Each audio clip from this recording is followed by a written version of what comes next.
ইরানের সঙ্গে চলমান যুদ্ধের জেরে যুক্তরাষ্ট্রে জ্বালানি গ্যাসের মূল্য বৃদ্ধি নিয়ে কোনো ধরনের উদ্বেগ প্রকাশ করেননি প্রেসিডেন্ট ডোনাল্ড ট্রাম্প।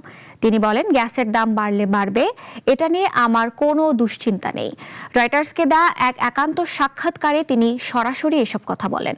বিশ্বের মোট জ্বালানি তেলের 1/5 সরবরাহকারী গুরুত্বপূর্ণ সমুদ্রপথ হরমুজ প্রণালী নিয়েও আত্মবিশ্বাসী অবস্থান ব্যক্ত করেছেন মার্কিন প্রেসিডেন্ট। ট্রাম্পের মতে, যুদ্ধ শেষ হওয়া মাত্রই দাম দ্রুত কমে যাবে এবং বর্তমান পরিস্থিতির গুরুত্ব তেলের সামান্য মূল্য বৃদ্ধির চেয়ে অনেক বেশি। এদিকে যুদ্ধ শুরু হওয়ার মাত্র কয়েক দিনের ব্যবধানে যুক্তরাষ্ট্রের প্রতি গ্যালন গ্যাসে 20 সেন্ট বা প্রায় 7% দাম বেড়েছে।